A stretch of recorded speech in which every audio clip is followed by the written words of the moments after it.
Salut les internets, c'est les squatteurs de ciné. Et oui, aujourd'hui on est sapé comme jamais, comme dirait Maître Gims, parce que c'est la fin de l'année. Salut Thomas. Salut Thibaut. Et ouais, fin d'année 2016 dit champagne, mais dit aussi bilan. Et pour ce faire, nous on a décidé de vous proposer notre top 10 des films favoris, de nos films favoris de cette année 2016. Et comme vous êtes des petits vénards, vous aurez tout simplement droit à 2 top 10, parce que vu que nous sommes 2 et que nous n'avons pas réussi à nous mettre d'accord, eh bien on aura un top 10 chacun. Ouais, et puis gardez bien en tête que de toute façon ces tops sont, quoi qu'il arrive, subjectifs. Ne nous criez pas dessus dans les commentaires. Proposez-nous plutôt vos propres tops. Et s'il y a des films qu'on a oublié de mettre, c'est peut-être qui nous ont pas plu ou qu'on les a tout simplement pas vus. Mais trêve de bavardage, et commençons tout de suite par le film qui se classe dans les 10e positions de nos classements.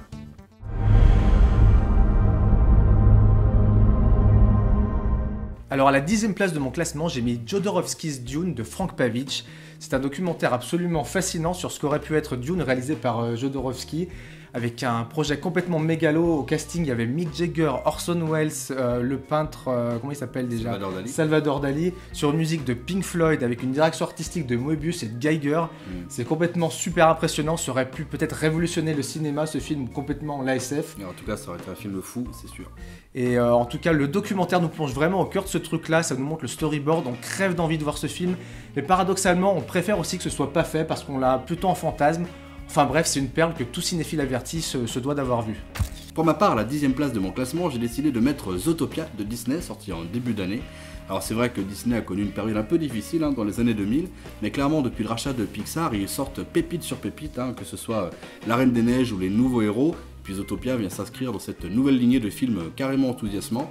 Bon, c'est vrai que le film par contre déborde un peu de bons sentiments, mais en même temps... Ouais, ça reste pour les enfants, donc c'est classique. Carrément, et puis bon, le message par contre qui est véhiculé de franchissement des barrières sociales, tout ça est plutôt bien, plutôt intelligent. C'est positif, bon voilà, ça fait plaisir, c'est très bien. Exactement. Mais de toute façon, le film lui déborde de double lecture, double sens, c'est vachement bien fait, ça fourmille de bonnes idées, c'est super mignon, enfin bref, un très bon film à voir en famille, quoi.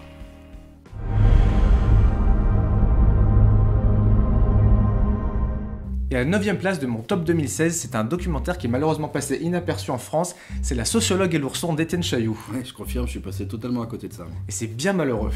Alors le documentaire traite d'un thème qui a divisé la France ces dernières années, je veux parler du mariage pour tous. Le principe il est très simple, Étienne Chailloux a enregistré les conversations téléphoniques avec sa mère qui est sociologue, et il a décidé de retranscrire ces conversations sous forme d'animation à l'aide de marionnettes ou de peluches. C'est super drôle, c'est super inventif au niveau de la mise en scène, il y a vraiment des super belles idées. Pour moi je trouve que c'est le petit truc qui aurait vraiment dû avoir un succès un peu plus retentissant, c'est super intéressant et c'est déjà sorti en DVD. Moi je vous demande que de l'acheter ce DVD, bordel, découvrez ce documentaire. Tu me le prêteras ? Je te le prêterai. C'est gentil. Je sais. À la 9e place de mon top, j'ai décidé de mettre Les 8 salopards de Quentin Tarantino. Ouais, moi je suis passé complètement à côté des 7 premiers par contre. Je te les prêterai, j'ai les VHS. Alors ce film-là, j'étais un petit peu obligé de le mettre dans mon top. Pas que le film soit super génial, mais parce que c'est un Tarantino et que c'est mon réalisateur fétiche. C'est son 2e western, c'est même pas le meilleur parce que Django était clairement au-dessus. Ouais. Ceci dit, le film a vraiment un des gros points forts de Tarantino mis en avant, c'est sa science du dialogue. Ouais, ce mec, c'est vrai, quand il écrit, on a vraiment l'impression qu'il écrit de la musique ou du rap. C'est pour ça qu'on aime tant les dialogues de Tarantino, c'est parce que ça sonne super bien à notre oreille. C'est vrai, le problème c'est qu'ici ça dure pendant presque 3 heures, il se passe pas grand chose d'autre que des gens qui parlent. C'est super bien, mais c'est super long. Alors après, le film bénéficie quand même d'un casting super luxueux, avec Samuel L. Jackson qui, à mon sens, ne joue bien que quand il est dirigé par Tarantino. Bon, après, il y a aussi Michael Madsen qui, lui, on a l'impression qu'il est là juste parce que son copain devait lui filer un rôle. Il faut que ça paye la tease aussi en même temps. Bien sûr. Alors bon, un film à conseiller surtout aux amateurs de Tarantino. Autrement, on pouvait passer à côté quand même.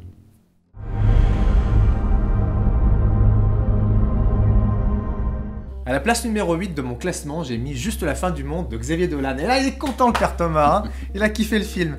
Alors évidemment, ce film s'est adapté d'une pièce de Jean-Luc Lagarde, ça fait grand bruit cette année à Cannes, et à raison, puisque le film est tout simplement, je trouve, génial. Il y a une mise en scène très inventive et culottée, et Monsieur Dolan, et oui, je dis Monsieur Dolan, a comme réussi le pari de me réconcilier avec et à la fois Léa Seydoux et Marion Cotillard, et c'était pas gagné. Cotillard, elle est impériale dans ce rôle-là. C'est même, à mon avis, le seul point fort du film. J'exagère à peine. Laissons-le parler. Enfin, en tout cas, il faut pas se le cacher, Dolan, il a du talent à revendre, et pour moi, je trouve vraiment sincèrement que c'est un des réalisateurs contemporains qui compte. J'ai juste un mot à lui dire, bravo. Ouais, qui compte pas sur moi pour aller voir son prochain film. Mon film classé numéro 8, c'est Midnight Special de Jeff Nichols. Alors le film de Slow SF nous raconte l'histoire d'un gamin aux pouvoirs un peu spéciaux, dont finalement on n'apprend pas grand chose au fur et à mesure de l'intrigue, et c'est même curieux que le film m'ait plu, parce que d'habitude ce genre d'histoire qui laisse planer pas mal de mystères sur l'intrigue, ça a plutôt tendance à m'irriter, je trouve ça assez artificiel. Mais là, curieusement, la forme est tellement sympa, tellement classieuse que je lui pardonne assez facilement ce petit écueil. J'ai même trouvé que le casting, qui a un jeu tout en finesse quand même. Tout en finesse, ouais. Michael Shannon qui est quand même super bon de manière Ouais, générale. très très bon. Mais moi, c'est Kirsten Dunst qui m'a surpris parce que elle est plutôt très juste dans ce film. Ouais, Et non, c'est vrai. franchement, c'est la première fois que je la vois aussi bien jouer, je crois. Alors bon, le film est peut-être pas parfait, mais franchement, très bonne adresse. C'est un super bon film de SF quand même. Moi, je suis d'accord avec toi sur cette mise en scène super classeuse et super léchée, mais ça m'a un peu fait l'effet premier contact, c'est-à-dire j'ai trouvé ça classe, mais ça m'a complètement laissé au bord de la route. C'est dommage.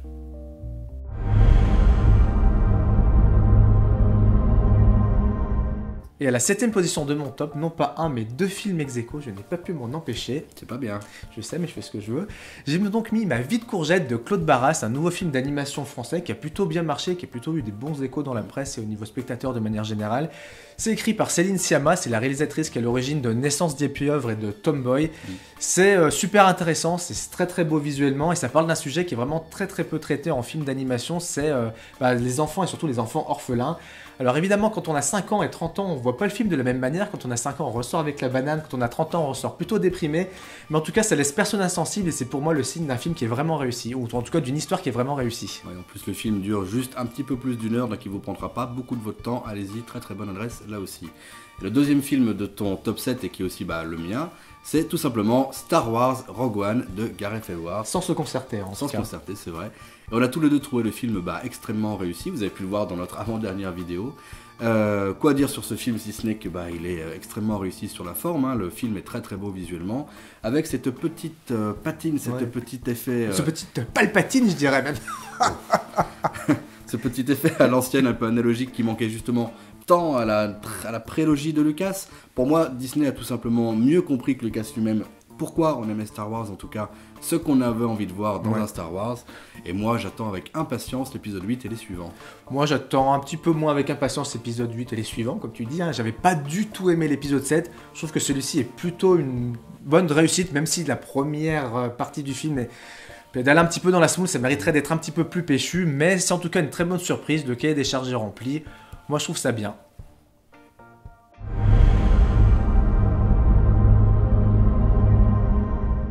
À la 6ème place de mon classement, un autre documentaire français qui me tient vraiment à cœur puisque c'est Les Pépites de Xavier de Lausanne. Ça me tient à cœur parce qu'en fait ça traite du Cambodge qui est vraiment un pays que j'adore. Ça m'a vraiment ému, ça m'émeut encore d'en parler parce que j'adore ce pays, c'est vraiment magnifique, les gens ils sont magnifiques. Et ça nous raconte l'histoire d'un couple de Français qui a décidé de partir là-bas dans les années 90 pour sauver des enfants de la misère parce qu'ils vivaient dans une décharge à ciel ouvert en plein Phnom Penh. Ils ont décidé de construire une école pour les scolariser au fur et à mesure. Cette école a grossi.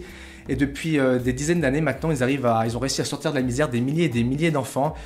C'est absolument prodigieux. Alors le documentaire est peut-être un petit peu complaisant avec ces sujets, mais en tout cas ça te redonne foi en l'humanité et ça prouve que sur Terre, elle n'est pas seulement peuplée que de connards qui pensent qu'à leur gueule.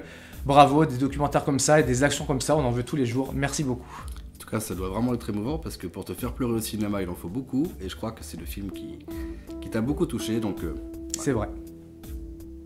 Allez, on va repartir sur un truc un peu plus fun. À la 6ème place de mon top, j'ai décidé de mettre The Revenant.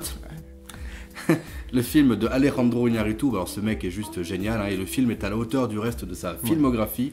Je crois que le mot qui le décrit mieux, c'est viscéral, hein. Vraiment, on galère, on souffre, on a froid aux côtés de ce pauvre DiCaprio qui a largement mérité son Oscar, tant on sent qu'il s'est impliqué physiquement et moralement dans ce rôle-là. Bref, si vous ne l'avez pas déjà vu, courez vite acheter la VHS. Moi je ne me prononce pas plus que ça sur ce film parce que peut-être qu'il serait dans mon top 10 à ce qui paraît. On peut pas dire encore.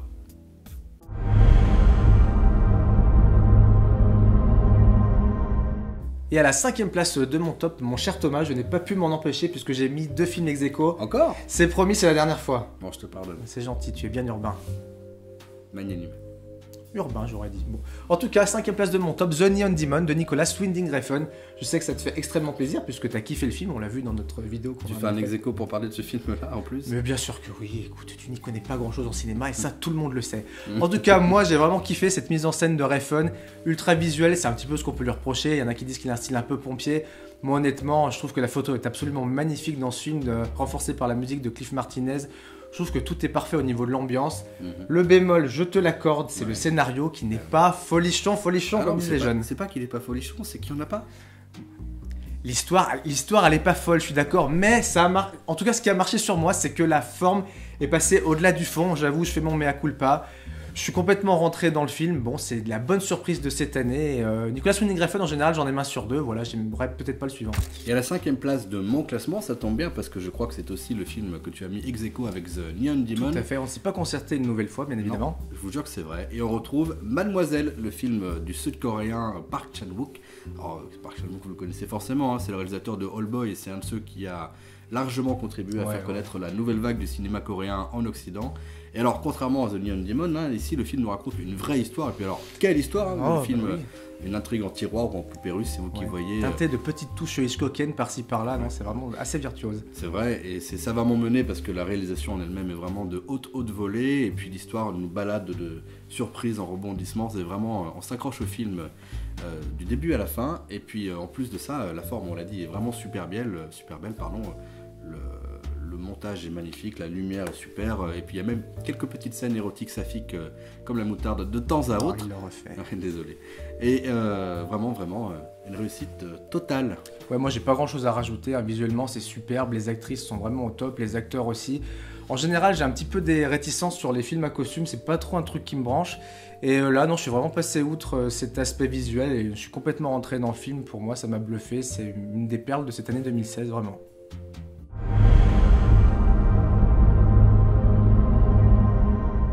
Et à la 4e place de mon top, Thomas, un nouveau film d'animation française cette année, une super belle année, super riche année pour l'animation française. J'espère meilleur que pour la comédie française en tout cas. Bon, en tout cas, moi je te le dis, c'est vraiment meilleur que la comédie française. Et c'est Louise en hiver de Jean-François Lagoni, qui est le réalisateur à l'origine du Château des Singes de l'île de Blackmore. C'est sur un sujet qui n'a pas trop l'habitude d'être traité, en tout cas dans des films d'animation, c'est la vieillesse. Donc c'est pas très funky ou pas très fun, hein, dit comme ça. Mais en tout cas, c'est vraiment très très bien foutu. Ça nous raconte l'histoire de Louise, une septuagénaire qui loupe le dernier train dans la station balnéaire dans laquelle elle passe ses vacances. Et donc, elle va vivre toute une année dans cette ville vidée de ses vacanciers. Et on va la retrouver en faisant sa petite routine, telle une Robinson Crusoe des temps modernes. Elle va du coup se souvenir de ses souvenirs de jeunesse. C'est magnifiquement mis en scène, les dessins sont absolument majestueux. On voit encore les petits traits de crayon, les coups de pinceau ou même le grain du papier. Pour moi, c'est à mettre au rang d'un film de Miyazaki. Ça pose un regard tendre sur la vieillesse. C'est un truc qu'on voit très très peu et je trouve que c'est un chef-d'œuvre instantané. Bravo. Miyazaki, rien que ça. Et oui, Miyazaki, rien que ça, je prends le risque et j'assume. Et à la 4e place de mon top, j'ai décidé de mettre Captain Fantastic. Alors, je suis super content de pouvoir vous parler de ce film, parce que vraiment, moi, il m'a touché au cœur, mon petit cœur de papa, parce que c'est un film qui nous parle de cette famille un petit peu hors norme, qui va se confronter à notre société un peu malade, une confrontation un peu brutale. Et le film est vraiment porté par l'interprétation assez incroyable de Viggo Mortensen. On a vraiment ce sentiment qu'il est très proche de son personnage, et du coup... un acteur extrêmement talentueux, un artiste complet qui n'a pas vraiment de plan de carrière, il fait des choix super intéressants. C'est vrai, et là on a vraiment le sentiment qu'il est proche de son personnage, et du coup son interprétation elle est presque personnelle et hyper naturelle, c'est assez incroyable. Bon, les enfants sont par ailleurs pas en reste dans le film, et de manière générale, ils nous apportent un super beau message, une super belle leçon sur l'éducation et sur la société de consommation dans laquelle on vit. Franchement, si vous êtes parents, c'est recommandé sans aucune réserve, un très beau film.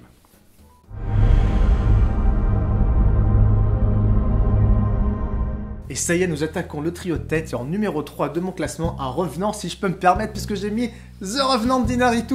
Quel jeu de mots pourri. T'as décidé de mettre ça aussi haut, toi? Bah ouais, mais écoute, je vais essayer de pas trop redire ce que t'as dit, même si j'étais plutôt globalement d'accord. C'est vrai que c'est le film qui a fait gagner l'Oscar à DiCaprio, il le mérite amplement. Le mec en chie pendant 2h15, j'en ai chié avec lui quand il se traînait dans la boue, je me traînais dans la boue avec lui quand il avait froid, et j'avais froid quand je suis sorti du ciné. J'ai vécu vraiment ça de manière viscérale, la mise en scène est ultra esthétique et ultra symbolique. Enfin, j'ai adoré la lumière, j'en parle même pas, lumière naturelle. C'est Lubeski, il a fait un travail de fou. Voilà, je n'ai pas d'autres superlatifs à dire. Vite, un autre film, Monsieur Inarritu, parce que là, vous nous avez pondu un petit chef-d'œuvre instantané encore une fois. Bravo. À la 3e place de mon top personnel, j'ai décidé d'attribuer la marche au dernier train pour Busan de Yoon Song-ho. Le film est tout simplement une leçon de cinéma donnée aux Américains par le Sud-Coréen, décidément encore un, qui explique aux Américains comment on devrait faire un film d'action horreur, parce qu'il n'y a rien à redire, c'est rythmé, c'est bizarre parce que c'est à la fois plein de clichetons et plein de choses toutes fraîches. On est sous tension avec les personnages vraiment du début à la fin. Moi, ma seule crainte par rapport au film, c'est que les Américains décident d'en faire un remake. S'il vous plaît, faites pas ça, s'il vous plaît. Bah, surtout un remake moisi, hein.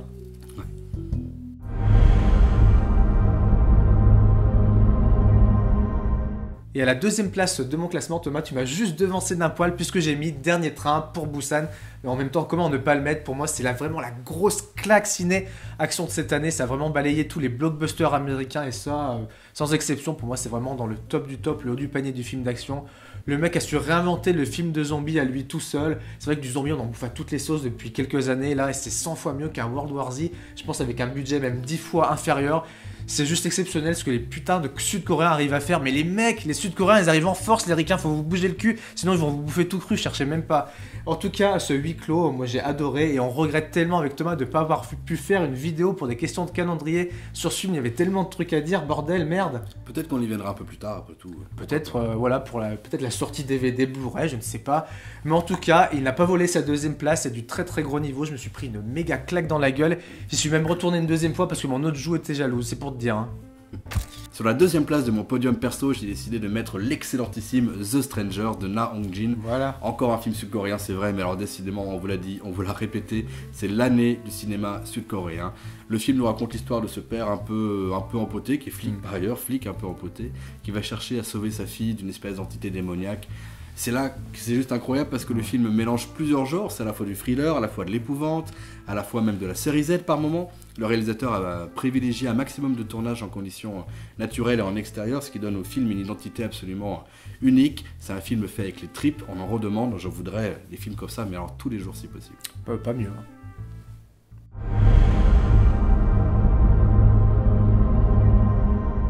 Et voilà, le moment tant attendu, le numéro 1 de mon classement. Et là, attention, roulement de tambour.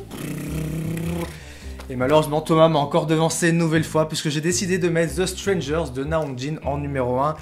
Que dire de plus que ce que tu as déjà dit? Le film est juste exceptionnel. Le mec fait un putain de mélange de genres. C'est du drame, du film de zombies, de la comédie, enfin voilà, du film policier.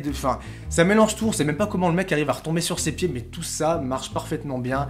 Les comédiens sont absolument exceptionnels, notamment la petite fille qui est possédée quasiment pendant tout le film, qui est juste incroyable. Le comédien qui joue le père est excellent aussi. Voilà, il y a des scènes qui sont cultes instantanément. Je pense à la scène du chamanisme par exemple, ou même la scène sous la pluie avec le camion, l'accident de camion. Enfin, ce film c'est juste incroyable, une autre claque dans la gueule cette année. Pour moi il mérite amplement sa place de numéro 1, sans sourciller. Bravo monsieur Na Hong-jin. Pour tout vous dire, il était numéro 1 de mon classement jusqu'à il y a très très peu de temps, parce qu'il n'a été coiffé au poteau que par un film sorti il y a que tout juste quelques semaines, et je vous en parle tout de suite. Mon film de l'année à moi, vous l'aurez peut-être compris, c'est Premier Contact de Denis Villeneuve. Ou comment décrédibiliser tout un classement avec son film numéro 1. Je sais que le film t'a pas spécialement plu, mais pour moi c'est vraiment un classique de la science-fiction, mais instantané quoi. Denis Villeneuve réussit à nous raconter une histoire qui est très intelligente, avec un vrai propos sur le langage. Il se permet même le luxe d'être meilleur que le livre dont il s'adapte, ça c'est assez rare je crois. La mise en scène est juste folle et il réussit à nous faire adopter le point de vue subjectif du personnage de Louise Banks. Franchement, c'est incroyable. Je crois que j'avais absolument jamais vu ça. Même Amy Adams, elle est super dans ce film. Alors pour moi, c'est plutôt une actrice, disons-le franchement, plutôt de seconde zone. Là, elle est portée par le film. Franchement, non, il n'y a rien à acheter. Si vous ne l'avez pas vu, mais courez en salle. Je pense qu'il est peut-être encore visionnable dans quelques salles en France. Voilà, c'est juste parfait. Amen.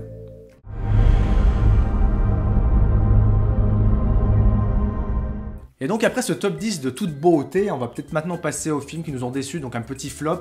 Même si on n'a pas fait de classement vraiment très précis, on ne va pas forcément décrypter des trucs parce que C'est pas très intéressant de bâcher des films gratuitement comme ça. Et puis Non, en plus, on essaye généralement d'éviter de perdre notre temps à aller voir des films qu'on sait mauvais, donc en fait on en a vu finalement assez peu cette année. Après il y a quand même quelques films qui nous ont objectivement déçus. Hein. Ouais, ou même qui sont ratés tout simplement. Ouais, tout simplement. Bon, il y en avait deux qu'on a critiqués, donc vous connaissez peut-être, c'est évidemment X-Men Apocalypse de Bryan Singer. Pour moi, la licence X-Men est morte cette année. Il faut arrêter de faire des X-Men. Tout est raté dans ce film. L'histoire avait ni queue ni tête. Les effets spéciaux étaient vraiment grotesques et complètement datés. Je sais pas ce qu'a foutu Singer sur ce film-là, mais en tout cas, c'est raté tout simplement. Autre film de super-héros qui passe un petit peu à la trappe, c'est Suicide Squad. Je pense même qu'on peut lui attribuer conjointement le titre du film le plus pourri de 2016. Et alors Suicide Squad, bizarrement, qui a un statut un peu d'intouchable sur les internets, puisque dès qu'on touche à ce film, il y a une horde de fans qui disent « Mais vous n'avez rien compris, ce film est génial !» Alors que tout simplement, moi je pense qu'il pourrait être étudié en école de cinéma pour montrer tout ce qu'il ne faut pas faire en montage, parce que ce film est monté avec les pieds. Et, on sent vraiment que les mecs ont pris des bouts de rush comme ça, que leur film ressemblait plus à rien, que ça a été vraiment pris par les studios, et les mecs ont essayé de jongler avec leur truc, sauf que tout s'écroule comme un château de cartes. Donc franchement, c'est vraiment pas bon. La déception totale. Autre film qui nous a un peu déçus, c'est Breeze 3. Bon, on n'avait pas non plus de grosses attentes sur le film, mais c'est vrai que le premier était un film qui nous avait plutôt fait marrer à l'époque. Alors peut-être qu'on a vieilli, peut-être que le film est moins bon, on sait pas trop. Mais en tout cas, nous, ça nous a pas fait marrer. Et... Ouais, non, pas top. On est passé à travers. Voilà, et puis une autre suite de comédies, moi c'est Zoolander 2 que j'ai pas trouvé terrible. Autant le premier m'avait bien fait marrer, je suis plutôt client de Ben Stiller. Autant cette suite-là, elle est complètement inutile et non, vraiment, ne perdez pas votre temps avec ce film-là, restez sur la première impression et zappez complètement. Et donc, on va clore cette vidéo par nos attentes pour cette année 2017.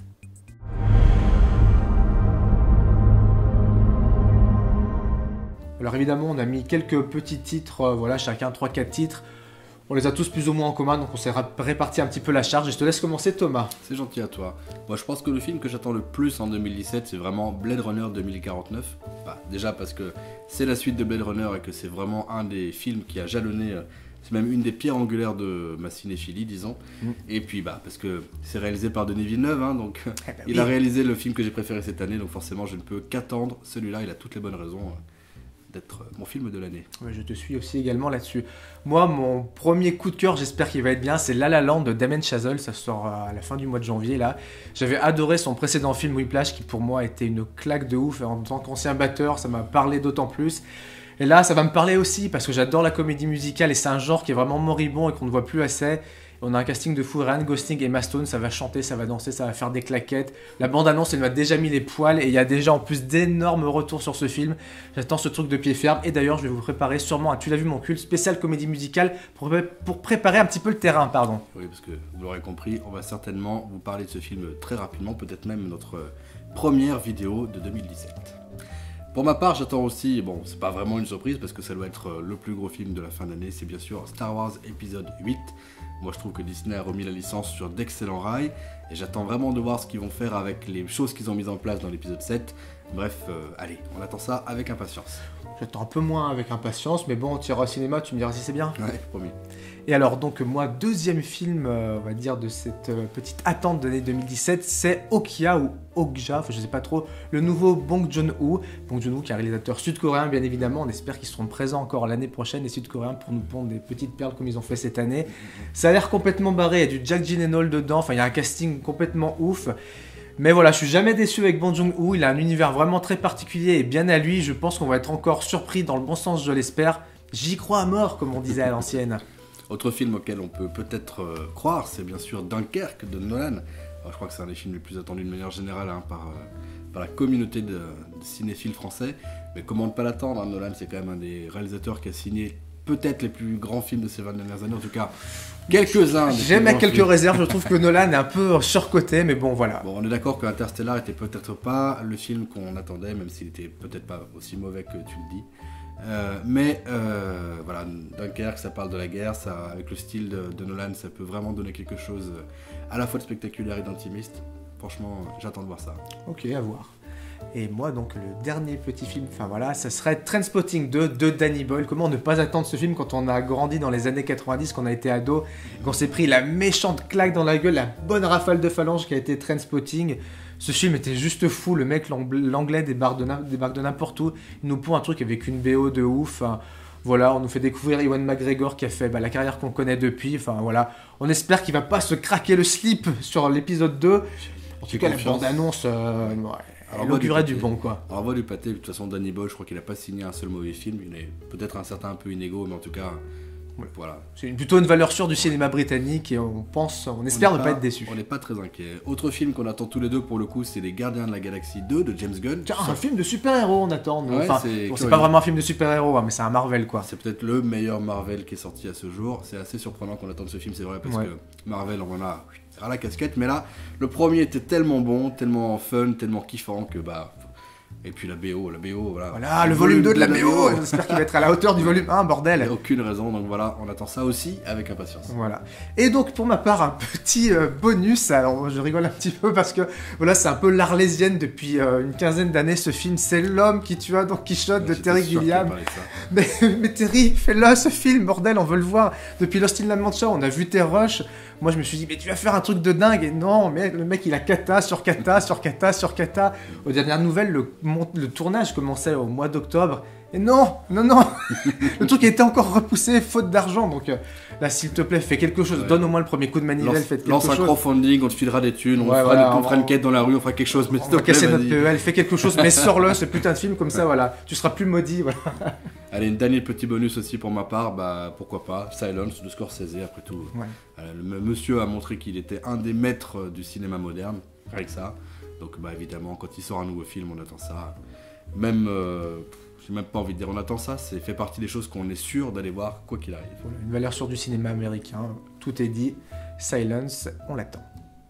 Voilà, c'était notre petite vidéo bilan pour cette année 2016, on espère que ça vous a plu. Le ton était un petit peu différent de ce qu'on a l'habitude de faire, on était un petit peu plus en freestyle, c'était peut-être un poil moins préparé, enfin bon voilà, on espère que vous avez quand même apprécié. On tenait bien sûr à remercier tous ceux qui se sont déjà abonnés à notre chaîne, continuez à le faire, parce qu'on espère secrètement atteindre le palier des 500 d'ici le 31 décembre. Normalement, au moment où on vous parle, on ne doit pas être très loin. Donc un tout petit effort et on y sera, franchement ça nous ferait tellement plaisir. Et donc on vous remercie encore une fois, notre petite communauté, pour tous vos gentils commentaires et vos encouragements.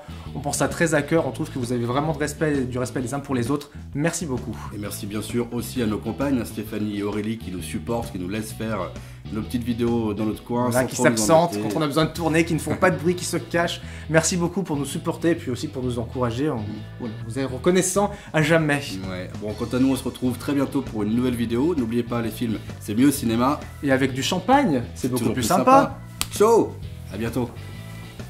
En tout cas, vivement qu'on monétise ces vidéos, comme ça on pourrait s'acheter des futales. En tout cas, on est trop fort quand on est à la maison, c'est cool. C'est pas faux.